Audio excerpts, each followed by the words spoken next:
Hello, everyone. Welcome back to another episode of your favorite YouTube channel and podcast. Keep that same energy sports talk with your host, Justin P. This is episode 192 for the YouTube channel for the audio version of season one, season five, episode 23. So I can check that out on Google Podcasts, Apple Podcasts, Spotify, Pandora, basically anywhere you get your music and podcast stuff from. Just type in, keep that same energy sports talk, and they'll list all the available platforms. They got a very special guest. I interviewed her at a media day like a month ago. She's one of the class was what is it Reliance Sports. sports. Yeah, sorry about that. Yeah, very talented basketball player. So everybody's welcome back to the show, Miss Tyeisha Smith. Hey, all right, Okay. so what made you grow up and just know that you wanted to play basketball? Um, well, I wasn't really into basketball at first. My aunt, son, he was around the same age as me. We grew up together, so she used to put him in all types of like little sports activities and stuff. So it was a church league that she had put him in. So she just, by her watching us, my mom going to work and stuff like that, she signed us up for it, and they had all types of sports like football, soccer, basketball, everything that you can name for sports. And um, I played basketball with them, so it was like co-ed basketball, boys and girls. I didn't really know much, but I that's when I first recognized my talent, and just hearing everybody like, "Oh my God, you could be good, you could be this, you could do that," and I'm just like, "Okay, I think I'm gonna take it serious." So I wound up finding an all-girls team. I left the little church league, co-ed basketball, and by the time I found the girls team, it was like around when I was in the seventh grade. I finally got on a all like official women's like girls basketball team. Was playing under the whistle. I wasn't that good. I ain't gonna lie. I got cut. My first little tryouts, I did get cut, but it was okay though. Like I was fine with getting cut. I just went back and played with the boys and the girls, the boys and girls at the church league, or whatever that case may be. And then eventually I went back to tryouts. My dad had put me with this team called the Lady Hoopsters, and I fit in there. The coach took me. Everything was good. I really started to take it serious then because I felt like I had the talent and stuff to do what I needed to do with playing official basketball underneath official girls. And when that happened, like I just like I don't know, like it just felt different. Like everything just was different. I started taking it more serious, and then like everything just started taking off from there. Once I started taking it serious, started working out, working on my game, things that I couldn't do and stuff like that, and it just went from there. So, like, getting to high school, like, how was that experience? Like, finally playing on the high school level. High school was really, really shaky up and down. I would say just off the rip of me starting high school, I tore my ACL going into high school. My eighth grade summer of AAU, I tore my ACL. So I missed my whole freshman year of high school. Missed my whole freshman year of high school, had to recover hard that summer, that whole year. Matter of fact, just sitting there watching everybody, like everybody that I didn't play AU with, all my friends, everybody playing their freshman year, everybody excited for high school basketball as a freshman. And I just had to sit it out and eat all of that up, like just eat it all up. Um, Rehab hard. When I did tear my ACL, I blew everything out in that knee. So it wasn't just my ACL, it was my LCL, MCL, everything. Um, I kind of recovered from it quickly. The average time is 9 months, but I think I came back. I was back on the court doing like mild stuff around like 6, 7 months, and then actually it was 6 months because I was back the seventh month. Yeah, I was 2 months early back. My sophomore year of high school was okay. It was just it was a little iffy because I was stuck in between of my mental how I tore my ACL and if it can happen again, and like just being a little bit timid and scared that I'll tear it. And then once I got out of that timidness, the big old brace of the ACL, like I was back going back hard again and full speed back, like I was feeling back myself. And then my ACL brace went into my right knee. So it kind of made that shift, and I thought I tore that ACL. Went to the doctor and everything. They told me that I tore it, but I didn't believe I tore it because it didn't feel nothing like how it felt when I when I blew my left leg up. So I just took a break from basketball after that. They tried to get me to get the surgery. I decided not to get the surgery on my right leg. I just rehab really hard, just ice, rest. I took 2 weeks off. I didn't do nothing for 2 weeks. After that, I just rehabbed stronger when I came back from them 2 weeks. And my right leg was fine. So I felt like I was good enough. I want to say sophomore summer, I kind of took off a bit. I went into a Nike circuit with this team called Maryland Pride. Kind of got my name back out of there, welcome me back. Like, me being back out there again. 11th grade year of high school, it was a done deal. Like, I was back. Like, I felt like myself. I was playing like myself. Everything was good. Everything was moving great. I got invited to Boo Williams' team in VA in the summer to play with them for my 11th grade year of AAU. And, things went good. Went out there, played for them for a little bit. Wound up coming back and going to the Fairfax Stars, though. That was, 11th grade year of the summer. Committed to Seton Hall, going into my 12th grade year. 12th grade year was a wrap. 3-time player of the year. I feel like I didn't do everything I wanted to do just because of how my 11th grade summer went with, everything with the, politics and stuff like that. Things didn't really go like how it's supposed to have went, but I was grateful for the way it went. Like, I felt like it introduced me to some things that, I wasn't aware of that I am now aware of. So it was all for the good, not really a loss, just a lesson, little things like that. Won a player of the year. He won it 3 times. So like, how was that? How was those seasons for you? Like, how many points did you average? How many steals did you average? How many games did you guys win? Like, what accolades all played until you get those awards? So my senior years when I had the 3-time player of the year, it was Baltimore Sun player of the year, it was Varsity Sports Next player of the year, and it was 695 Hoops player of the year. I won those because I was averaging 20 points, I think 4 assists, 6 rebounds, and I don't know. It's in the paper though. Like, I really don't know how many. Like, that was a little minute ago. But yeah, like, it was just a great year for me. Like, everything. I don't think we lost. We lost. We didn't lose at all in conference. We were undefeated in conference. Won the conference championship. Everything. We lost 2 games out of conference. So I think we was 32-2.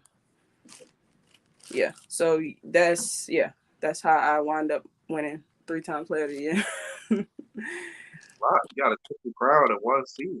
That's a lot. Yeah, definitely. Like, how was it playing for you? How was it playing with your teammates? How was your teammates there at St. Francis? My teammates was great. St. Francis is a one of a kind Catholic school. Like, I had some really great teammates. They was cool, play a lot, joke a lot. That's just the type of atmosphere it was. Like, you just played a lot, joked a lot. We was there for each other. We were sisters. We had this little thing called LPS. It was the Lady Panther Squad. Till this day, it's still on. Like, everybody that goes to St. Francis and wind up, like, going to college, finishing their journey and to be successful or whatever. We still have a group chat where, as though, like, everybody still get put in the group chat. Everybody still communicate with each other. So it's just really like a real, like, close sisterhood. I mean, you have some that's, a little off, but everything is good. You got new standards on your team, so Yeah, like, definitely has some great talented ones on my team. Huh? somebody got to be willing to take a charge and dive on a loose ball. You gotta have somebody hang out and all the way up there and do that. Yeah, and we had a couple of those actually. We had a couple of those. Had a couple. How many coaches? Um, my head coach, Jerome Shelton, the best, hands down. I love Coach Shelton. He's probably the best and the only coach I've had that I can really trust and really, like, to this day still call and ask for advice. Wouldn't sugarcoat nothing to me. He tell me what it was, no matter who I was or whatever the situation was. He gonna tell me the truth. I can go to him and look for the truth and get a good response, get advice from him. Anything that I need, I know I can call Coach Shelton. Like, that's just with anything on and off the court. Hey, that's amazing. Like you gotta have that bond with your coaches and stuff like that. So that's pretty good. Definitely. Yeah, I love Coach Shelton to death. That's my guy. And he been there for forever. So like, he got experience. He been there since Angel McCoughtry, like, all the way down the line from there. And that been a minute ago. So he's very experienced, got a lot underneath his belt, very trustworthy. I love Yeah, that's good. So all right. So how was college basketball experience for you? him. I ain't gonna lie, college basketball my experience was horrible. I hated it. Um, One, I hated it because I felt like I just didn't have the right people around me, like, transitioning into college. And even when I got there to college, I didn't have the right people around me. It's like people that I thought was my friends wasn't really my friends. So I don't know. It just kind of made everything a little bit harder for me on the court and off the court. Coaches that I believed and just didn't turn out to be who they really was. Just little stuff like that. Just having little crabs from in Baltimore, just calling schools, trying to get me to fail at schools. Like it was really tough. Like coaches, like them putting out little rumors that I can't stay in Baltimore, I can't stay home. Coaches like really pushing me to that point when I'm at the school to really push me to make that, like, making it to reality that I'm really doing that. Like, you get what I'm saying? Like, making it seem like I really can't stay in school, that I really love being home so much that I can't, like, stay in school for a long period of time. And that's never the case. I was never home. Only time that I was home was when I was like pushed home, where it was like a breaking point to a situation where it's just like, oh no, like it's no way I can stay in this situation anymore. And it's just like, okay, yeah, I gotta go. That was the only time. So I mean, college was really tough for me. I'm not gonna lie. Not even on the court though. Like, I was doing everything I was supposed to do as far as basketball, as far as my schoolwork, everything like that. I'm on my way to my third degree. So it's just like it just didn't work out. So how's Seton Hall? How's that program for those who never been there, never stepped foot in that campus?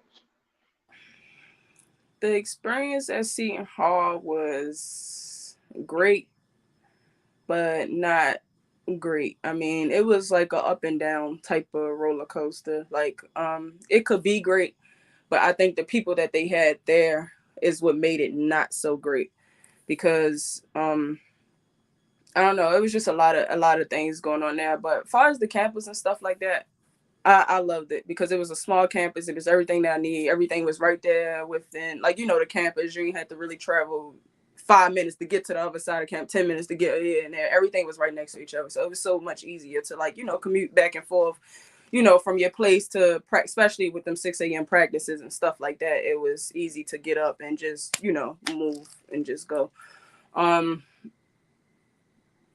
Teammates was great. I know the years that I was there, I know everybody left around the time when I had left. So the group that I came in with, I love them. Still talk to them to this day. Like, they was great people. Everything was good. Just didn't really get along with the coaches. I don't know where everything went left, but I got along with them great my freshman year. It was my sophomore year when everything went for a turn. And yeah, just little things. And do you think anything you would have done differently now that you're a little older, more wiser? Yeah. Um Honestly, I don't know. I really don't know if there's anything that I would have done differently because I felt like the stuff that happened there like really made me come to a realization of the people that they really, like, the coach, like, like how they really was. It really revealed who they were. So I mean, if that never would have happened, I probably would have been in a worse situation. You never know. Like, I don't know. Like, so I don't know if I really would change anything, but the amount of fun I had there and how happy I was there and the people I met there, I would handle some of those things a little differently. Like, far as me leaving and stuff like that, like not telling certain people, like, like losing relationships with certain people for not, like, speaking up about certain things. That's the only thing. Like, I wouldn't have kept my mouth shut about the situation that happened at Seton Hall if I would have known what I knew now.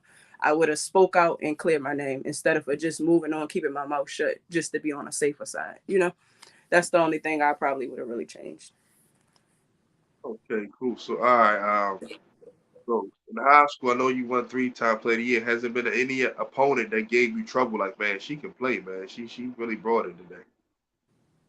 Um, I wouldn't say my senior year. No, there was nobody. Like honestly, my senior year, it was a breeze. Like One time, come on, I know somebody got you in a crossover, Jade you something. my senior year, no, it was smooth. Particularly your senior year, just any time, Okay, so yeah, my sophomore year, my junior year, sophomore year, yes. Danielle Edwards went to Clemson. Now is a coach at SMU, I think. If I'm not sure, I think yeah, I think it is SMU. Jared Alexander, who is now playing at Coppin State. She was a pretty cool player. I think the competition between me and her, like, us going at it, competing and stuff, was because of her drive. Like, she was so determined to, like, compete with me. Like, it was like, oh, I'm gonna go here and I'm gonna get this. And I love that. Like, I love players that don't back down. They all up for the competition, and then, we just out there having fun. At the end of the day, when we step off the court, it's all love. So that I loved, especially, yeah, Danielle Edwards, Jay Alexander, um, who else? I mean, everybody went to St. Francis, so it's like, but yeah, they was the two that really gave me a run for my money. Not really a run for my money, but it was, it was a lit experience playing against them too. man. So like, you watched, like I said, I know you. Tell me about like the WNBA. Like, who was the players that you found that you modeled your game after a little bit, or you like, okay, I like her style, stuff like that. Well, see, I'm also I'm stuck on like the old school WNBA players because I just love like how the game used to be. Like I'm more so of like that age group type of player because like I really watched Cappie Poindexter a lot growing up. So a lot of people has told me like I play like her a little bit, like just stuff like that. So and just even off the court, they say that I'm kind of like her and stuff like that. I don't really see that, but it just it helped me just look at her game and what she do, her regimen, like just little stuff like that. Her day in the lives, I just follow her a lot, just coming up. I love her game. Like I said the first time, I love Brittany Griner game. I know we don't play the same position, but just to be that linky and tall and do the things that you can do. Della Dawn, Brianna Stewart, definitely. Yeah, those people, they are great people. Courtney Williams, I love Courtney Williams' game. She remind me, well, I can't say she really remind me of me because she's older, but she kind of plays like how I play. I mean, far as her mid-range type of game, I love her mid-range game. It's like you never know when she's gonna pull up for her shot. Like she can just be going full speed off the dribble and then she just want to pulling up, and there's no way you can stop it. Like it's great. But yeah, they are my favorite WNBA players that I watch a lot. That I watch highlight tapes of. Their workouts. Try to steal a little bit from them. I'm surprised I ain't hear Maya Moore, Skylar Diggins, Skylar Deanna. Diggins is tough. Skylar Diggins is tough. I just feel like it's just, kind of off and on. like, But yeah, I like Skylar Diggins too. I love him. I love them type of players too. Who will be your Mount Rushmore for the WNBA? You know you only get 4 people.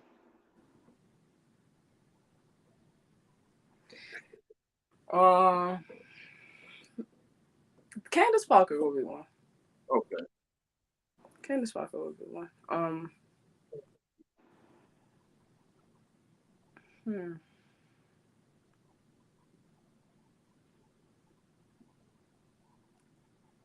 So I have the name for or like Three, you got name. You got one. You got name 3 more. This should be easy. Shouldn't? Yeah. you think a Yeah. lot of tough players. It's not that easy. Well, kind of, sort of, but yeah. Well, Candace definitely won. This, I'm surprised you ain't say this other person yet. I thought she would probably be one off your mind. I'm gonna let you figure it out. Then I'll throw a hint. What, Maya Moore? Nah, I mean she could, but nah. That wasn't who I had in mind.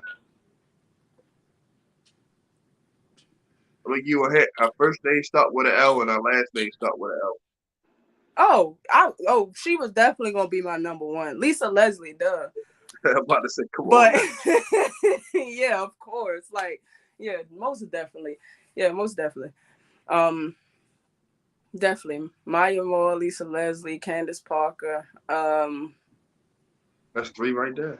You only Yeah. need one. Gotta get a point guard in there, but it's some tough ones. I don't know if I want to go with the new age point guards or the old age point guard, because that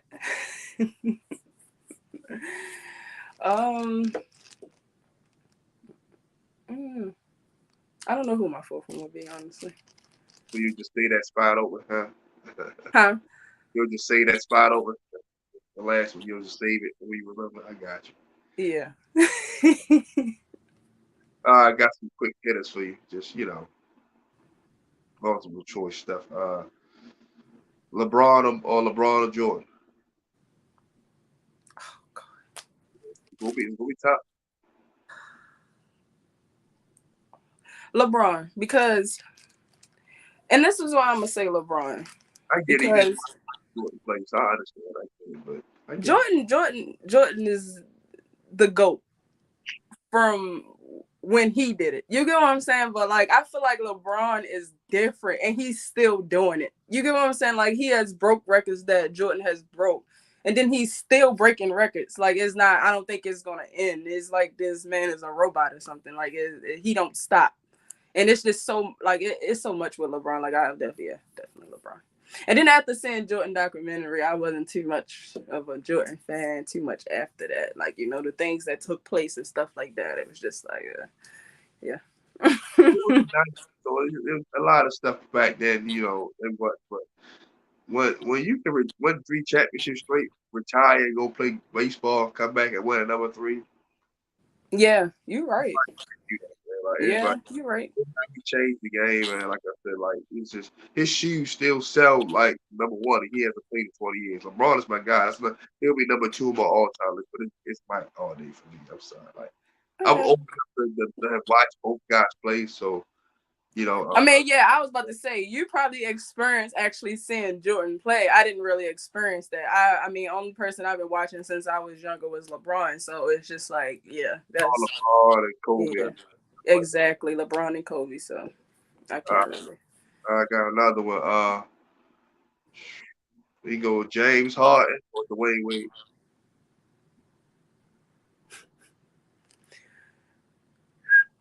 See, I don't know. I would probably have to go with. So what is that position? Like, because Dwayne, Both play shooting guard, so yeah, um, definitely James Harden. I haven't seen. I heard Dwayne Wade was tough. Like, I haven't seen that though. You get what I'm saying? Like, I haven't seen the tough Dwayne Wade. I seen the old Dwayne Wade. So I can't really tell you really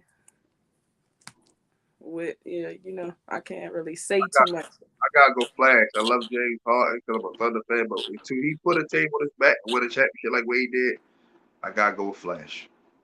Did Wade really put a team on his back and win a championship though? The first one he did, the second two LeBron came out, but when it was him and Shaq on the back of his career, he put that team on his back in the finals. He averaged 40 a game.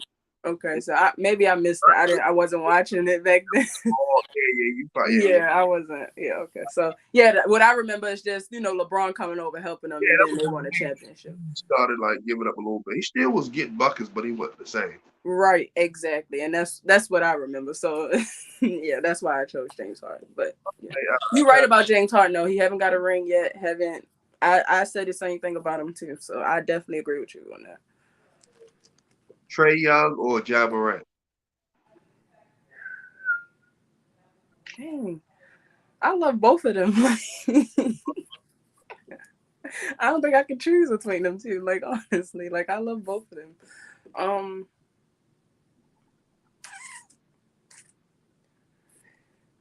Trae Young is tough, like really tough, but Ja Morant is really tough too.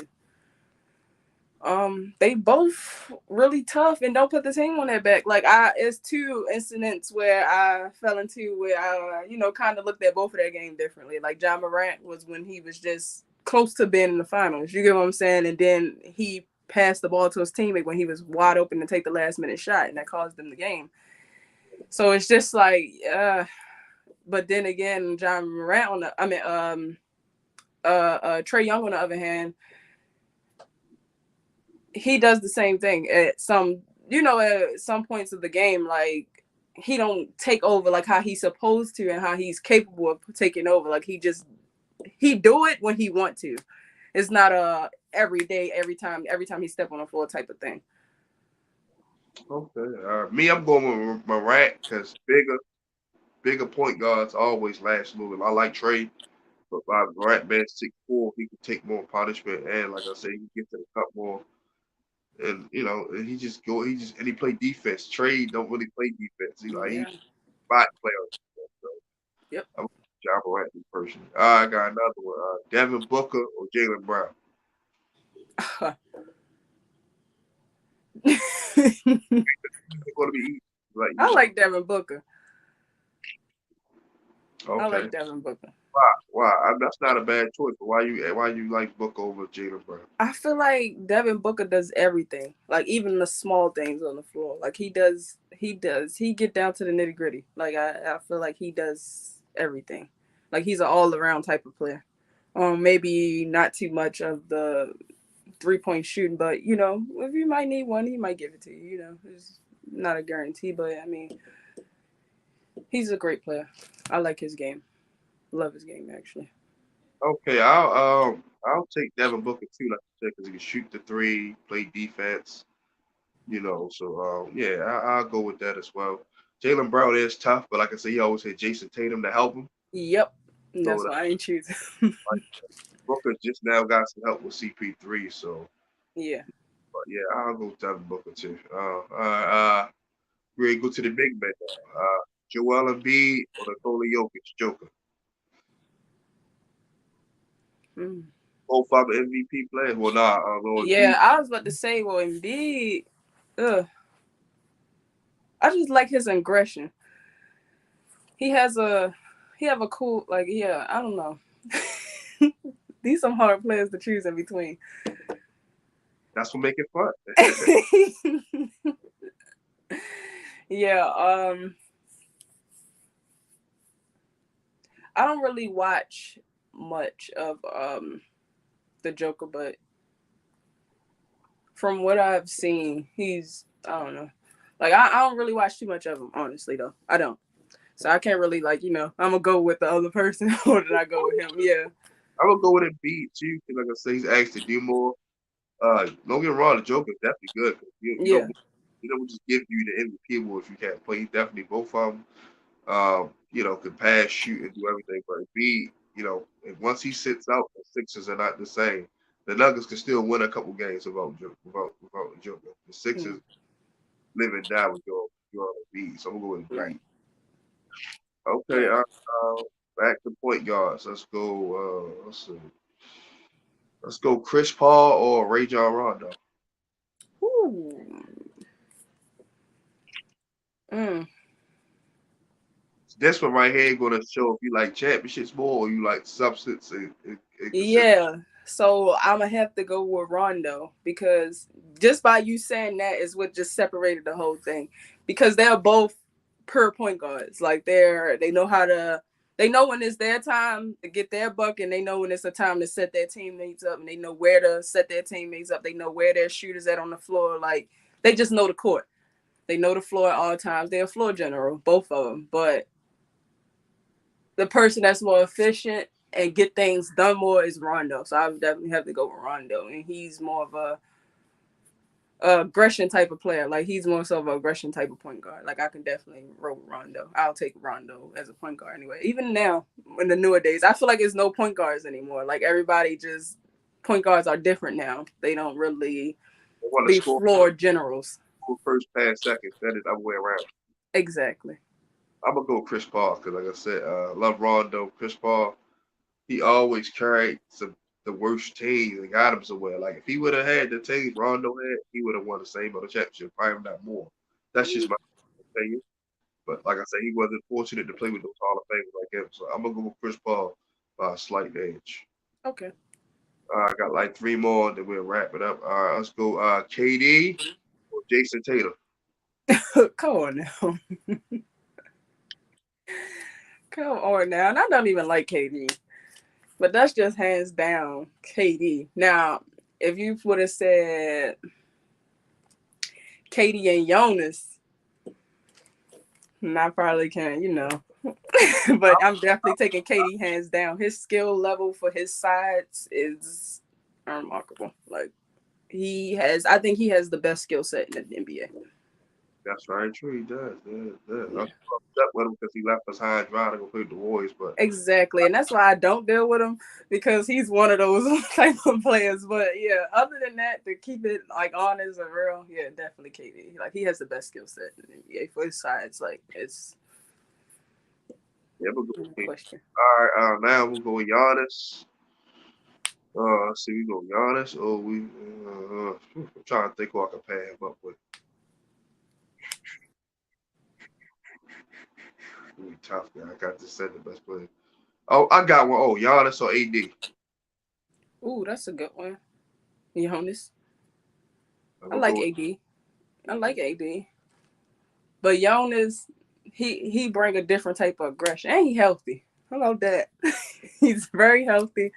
Um, Yeah, he just bring a different type of aggression. Like he has this motive. He have a motive when he play. Like it's a different type of motive. It's a go get it type of motive. You can tell that he has something to prove when he's playing. Like he want to be something when he's playing. It's not like, oh, I'm in the NBA, I'm here. Like he's just not there. Like he's a different type of player. I think maybe in about 2 to 3 more years, he's probably going to be one of the. Well, he could be. I ain't gonna say probably will be. I mean, he could be, depending on if he continue to push himself towards it. But he will be one of the top NBA players. Oh. I agree. Like I said, Giannis, both of them got a championship, but Giannis actually carried his team to a championship. AD did his part, but LeBron was the one who sealed the deal. That's why Exactly. Yep. he got MVP, Finals MVP, and the NBA champion. So yeah, it's hard to go against that. Yep. The last one I'm gonna go with let's see, let's go with Jimmy Butler and Klay Thompson. Jimmy Butler. Now, let me tell you why I picked Jimmy Butler. Because Jimmy Butler, like, all right, he might not can shoot the three as good, but he will hit it. Like, you know what I'm saying? Like, he can hit it. He have a cool mid range. He definitely got a lot of moves for that post area, that type of mid range type of area. He's very crafty. Like he's really really crafty. But whatchamacallit on the other hand, you said it was Jimmy Butler and Klay Thompson. Yeah, Klay Thompson on the other hand, I feel like he don't do enough for me. Like he just a shooter. Like even though he could score 40 points with just shooting, not even putting the ball on the floor, that is some great things. Like that's something that a lot of people cannot do. Like that is something great that he can do. But I feel like if you stop that, what else is he bringing to the table? I agree. I'm gonna go with Jimmy too, because Jimmy can lead a team. Because everywhere Yeah, he elevated his team. Klay hasn't led a team yet. He's always had Steph and Draymond, so we don't know how exactly. he had his own team. So I'm gonna go with Jimmy Butler off of that alone. Even though Klay got the championships and all that, but still, that's a team. Yeah, that's a team thing. Exactly. Oh man, that's it, man. This was wonderful. Tyeisha, you want to say anything for the people before I let you go? No, I ain't got nothing to say. But let everybody know where they can find you at, Paul, on your social media platforms. You guys can find me on Instagram at Boss Lady T, 2 underscores, Twitter _outball3. And I don't really be on Snapchat like that, but if you want to follow me on there, it's Team Ty. That's Ty Tye. That's about it. She also has a clothing line too. Go support that. Let them know about that real quick. Yes, I have a clothing line. The link is in my bio on Instagram. Feel free. If you can't find me on Instagram, I'm with Booster Biz. So I know they're pretty popular and it might be easier to find them, but you can find my clothing line on their page also. Definitely go support the young lady. She got some good things going on. I'm gonna buy 2 hoodies from her, me personally. And also, I'll be starting a new skincare thing. That link is also in my bio. So once I do the relaunch and get the website up and going, feel free to order your organic skincares and get your skin nice and Hey, smooth. she jacking up praise, food for a business person, the whole nine. So go check out, man. So everyone, that's it for episode 192. Like I say, I'll check this out on YouTube, Spotify, Apple, Anchor, Google Podcasts, any platform you can name, just type in. Keep that same energy sports talk with Justin P. It'll list all the available platforms. So everyone, be great on your way to the figure eight, and always remember the hashtag KPFC. Keep that same energy from your host, Justin P., and my special guest, the lovely Tyeisha Smith. Y'all have a wonderful, blessed Monday, and I'll see y'all guys at 8:30 with me and Cam Rue come on here and talk about the Ravens. Love y'all. I'm out.